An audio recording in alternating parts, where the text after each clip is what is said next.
Welcome to my YouTube channel. In this video, we will discuss about Pallava dynasty.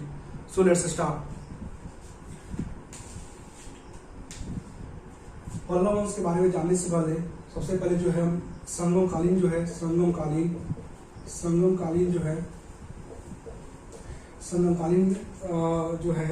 राजवंश के बारे में पढ़ लेते हैं। संगम काल में जो है 3 राजवंश हुए। पहला जो हुआ आपको चेर हुआ, दूसरा पांड्य हुआ और तीसरा जो हुआ आपको ये कौन सा चोल हुआ।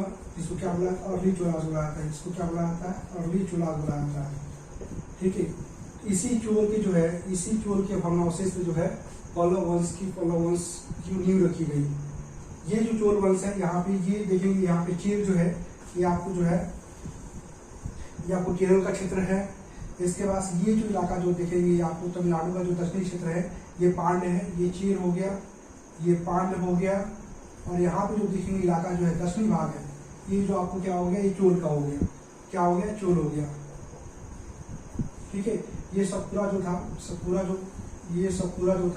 जो रेंज है, जो आपको जो है आपको गुजरात हो गया, महाराष्ट्र का कुछ इलाका बॉर्डर लगता है, उसका मध्य प्रदेश, छत्तीसगढ़ जो है, इसके ये दक्षिणी भाग था। ये एक्चुअल में जो चोल था, ये चोल था, ये अर्ली चोलास था। इसका अर्थ क्या होता है? इसका अर्थ होता है नया देश। इसका अर्थ क्या होता है? नया देश। और ये जो है कावेरी नदी का क्षेत्र है, उस पे ये साम्राज्य फैला हुआ था। कावेरी नदी के क्षेत्र में जो है ये साम्राज्य फैला हुआ था। और ये जो इलाका जो है कावेरी नदी का क्षेत्र इलाका जो है इतना आपको फर्टाइल था कि ऐसा बोला जाता है कि जितना एक जो हाथी जो है सोने में जितना एरिया जो है कैप्चर करता है, उस एरिया में यदि खेती की जाए तो एक वर्ष में जो है उस क्षेत्र से जितना पैदावार होगा कि एक वर्ष में जो है 7 व्यक्ति जो है एक वर्ष तक जो है अपना पेट भर सकता है। ठीक है, ये जो कहा गया है कि ये इतना जो है कावेरी नदी का जो क्षेत्र था इतना फर्टाइल था। तो चोल का और क्या होता? नया देश होता। इसका जो राजधानी उस समय था, इसका राजधानी था उदयपुर इसका राजधानी था। और इसका चिन्ह जो था, राजकीय चिन्ह क्या था? राजकीय चिन्ह इसका था आपको बाघ। राजकीय चिन्ह क्या था? इसका बाघ था। ठीक है, तो हमने क्या पढ़ा? पहला चोल का जो अर्थ क्या होता है? नया देश होता है। और ये इलाका कहाँ पे था? कावेरी नदी का क्षेत्र था, एम्पायर वहां फैला हुआ था। और जो देखेंगे इसकी राजधानी उदयपुर थी, और जो इसका राजकीय चिन्ह था बाघ था। चोल वंश में जो है इसका जो फर्स्ट जो शासक हुआ, फर्स्ट शासक को उरपौरे बोलते हैं। उरपौरे इसका फर्स्ट शासक था। इसके बाद से करिकाल हुआ। करिकाल जो था बहुत ही प्रतापी शासक था। ये क्या था? बहुत ही प्रतापी शासक था। इसने क्या किया? करिकाल ने क्या किया? श्रीलंका पे क्या किया? श्रीलंका पे इन्होंने क्या किया? अटैक कर दिया। श्रीलंका पे इन्होंने क्या किया? आक्रमण कर दिया। और आक्रमण करने के बाद श्रीलंका से इन्होंने क्या किया? 12,000 जो मजदूर लेके वहां से लोगों को लेके आया, और इन्होंने क्या किया? कावेरी नदी पे जो है, कावेरी नदी पर क्या किया? एक बांध बनाया जिसको क्या बोलते हैं? ग्रांड बांध बोलते हैं। ग्रांड बांध, ये ग्रांड बांध जो था 160 किलोमीटर जो है लंबा था। इसे भारत का पहला बांध बोला जाता है। इसकी जो है श्रेय किसको जाता है? करिकाल को जाता है। इसने इस पे जो है और क्या किया? इसने फिर कावेरी नदी पे इसने क्या किया? कावेरी नदी पे ही है इसने जो है, इसने जो कावेरी नदी पे क्या किया? इसके जो है पुहार नामक बंदरगाह बनाया। क्या नाम था उसका? पुहार नामक बंदरगाह। तो ये दो बहुत इंपॉर्टेंट है, पुहार और जो आपको ग्रांड बांध भी कावेरी नदी पे बना हुआ है। पुहार बांध भी जो है कावेरी नदी बना हुआ है। ये करिकाल जो था आपको अर्ली चोलास जो थे उनका जो सबसे प्रतापी शासक था। ठीक है, तो इसको अब याद करिएगा। पूछा जाता है कि भारत का जो पहला बांध कौन था? ग्रांड बांध था। वो किसके शासनकाल में बना था? वो अर्ली चोला जो है, जो संगम पीरियड का जो राजवंश था, चोल राजवंश था, उसके समय ये बना हुआ था।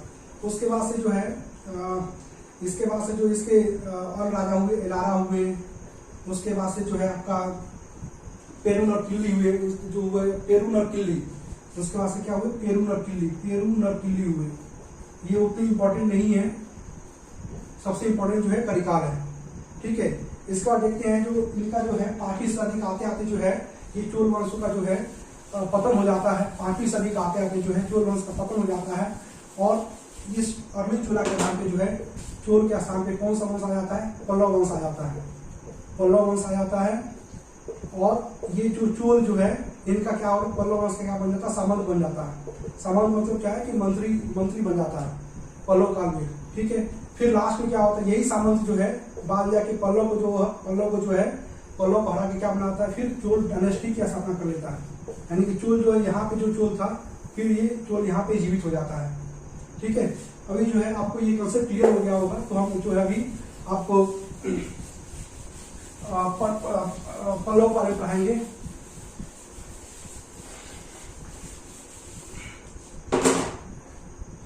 ये जो पल्लव वंश था आपको जैसे पता चला कि चोल वंश के स्थान पे पल्लव वंश था, फिर चोला के नाम पे पल्लव वंश था। ये जो पल्लव वंश था, ये जो पल्लव वंश था इसकी राजधानी थी, इसकी राजधानी कहाँ थी? कांची थी। कांची, जिसको प्रेजेंट डे क्या बोलते हैं? कांचीपुरम बोलते हैं, ठीक है। और इसमें जो है ज्यादातर क्या थे? शैव धर्म के नहीं थे। शैव धर्म को यानी कि ये शैव धर्म को मानते थे। पल्लव वंश वाले जो है शैव धर्म को मानते थे। इसके जो राजा हुए, इसके राजा में देखेंगे सबसे पहले जो फर्स्ट इसका जो संस्थापक था, इसका संस्थापक था श्री विष्णु जो था इसका क्या था? संस्थापक था। संस्थापक कौन था इसका? संस्थापक था इसका श्री विष्णु, संस्थापक था। श्री विष्णु समय में जो है भारवी कवि था जिसने क्या किया? किरातुल जुकियम की रचना की। जब इसका एग्जाम पूछता है कवि भारवी जो है किसके दरबारी थे? तो ये श्री विष्णु के दरबारी थे। और श्री विष्णु किससे संबंध है? पल्लव वंश से संबंध है। इसके बाद से जो है श्री विष्णु का जो है आपको दूसरा राजा जो था इंपॉर्टेंट राजा था क्या? महेंद्र वर्मन था। महेंद्र वर्मन, इस महेंद्र वर्मन को, ये महेंद्र वर्मन क्या था? संगीत प्रेमी था। इसे जो है महेंद्र वर्मन को वातापी शासक जो था, वातापी का चालुक्य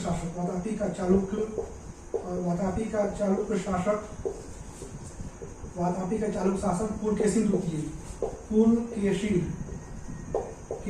द्वितीय ने इसको हरा दिया। किसको हरा दिया? महेंद्र वर्मन को हराया, ठीक है। महेंद्र वर्मन को क्या है कि पुलकेशिन द्वितीय, वातापी का चालुक्य शासन था, पुलकेशिन द्वितीय था, इसको हरा दिया। और हराने के बाद जो है पुलकेशिन द्वितीय ने क्या किया? कांची कोण की उपाधि धारण की। किसने? पुलकेशिन द्वितीय ने। पुलकेशिन द्वितीय क्या किया? पुलकेशिन द्वितीय जो था, यहाँ पे आप देखेंगे मैप में, मैं थोड़ा सा मैप बना देता हूँ। ये मैप में देखेंगे आप, यहाँ पे क्या था? पहले वातापी का चालुक्य था, यहाँ पे क्या था? पल्लवा था। तो यहाँ से जो इसने क्या किया? नरसिंह वर्मन ने क्या किया? ये जो पुलकेशिन द्वितीय था इसने क्या किया? इसको अटैक करके इसकी राजधानी को जीत लिया और कांची कोण की उपाधि धारण कर लिया, ठीक है। महेंद्र वर्मन का इसका बेटा आया। बेटा क्या नाम था? बेटा का नाम था नरसिंह वर्मन जो था, नरसिंह वर्मन का इसका बेटा था। इसने क्या किया? पुलकेशिन द्वितीय को हरा दिया। पुलकेशिन द्वितीय को हरा दिया। हराने के बाद इसने क्या किया? अब यहाँ से कौन था? नरसिंह वर्मन। फिर इस पर अटैक किया और इसका जो क्षेत्र, जो इसका राजधानी कहाँ था? वातापी को जीत लिया और जीत के क्या किया? वातापी कोण की उपाधि धारण की। कौन सा? वातापी कोण की उपाधि धारण की, यानी कि टीट फॉर टैट हो गया। यानी कि जो है जो पुलकेशिन द्वितीय ने कांची कोण को धारण की, तो जो है आपको नरसिंह वर्मन ने क्या किया? वातापी कोण की उपाधि धारण कर ली। ये नरसिंह वर्मन और इम्पोर्टेंट है। इसने क्या किया? आपको महाबलीपुरम रथ मंदिर का निर्माण किया। महाबलीपुरम रथ मंदिर का जो निर्माण किया आपने नरसिंह वर्मन ने किया। इसी समय जो है वेनसांग जो है यात्रा आया था। वेनसांग अरब यात्री आया था। 3 चीज जो इम्पोर्टेंट है। सबसे पहले जो पुलकेशिन द्वितीय को हरा दिया, वातापी शासक पुलकेशिन द्वितीय को हरा दिया और आने के बाद जो वातापी कोण की धारण की। दूसरा क्या है कि आपको महाबलीपुरम रथ मंदिर का निर्माण किया। और तीसरा जो है इसी समय जो है वेनसांग जो अरब से यात्री आया था। इसके बाद से पढ़ते हैं नेक्स्ट का जो शासक हुआ, नेक्स्ट शासक जो हुआ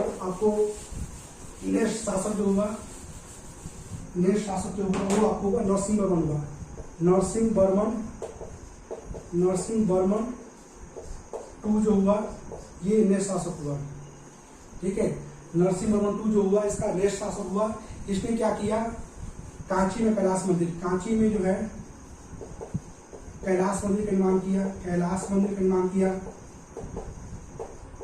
ठीक है, कांची में कैलाश मंदिर का निर्माण किया। इसी समय जो है भारत में जो है अरब आक्रमण स्टार्ट हुआ। अरब आक्रमण जो है स्टार्ट हो गया, अरब आक्रमण प्रारंभ हो गया। ठीक है, अरब आक्रमण प्रारंभ हो गया। ठीक है, और इसी समय में जो है दंडी, श्री विष्णु के समय क्या था, आपको कवि भारती था, इसके समय क्या दंडी है। तो दंडी ने क्या किया आपको, दंडी ने क्या किया आपको 10 कुमार चरित्रम नामक पुस्तक लिखा। ठीक है, श्री विष्णु के दौरान में कौन था कवि था, भारती था, इसने क्रियात्मक लिखा। उसके बाद से है जो है नरसिंह वर्मन टू के दौरान में कौन था, दरबारी कवि कौन था, दंडी था, इसने 10 कुमार चरित्रम की रचना की। तो नरसिंह वर्मन टू ने क्या किया, कांची में कैलाश मंदिर का निर्माण किया। दूसरा भारत में जो अरब आक्रमण प्रारंभ हो गया, और तीसरा जो था दंडी कुमार चरित्रम जो है कि इसकी रचना की। इसके बाद से देखिए नरसिंह वर्मन के बाद जो है अपराजित, लास्ट जो राजा हुआ अपराजित हुआ।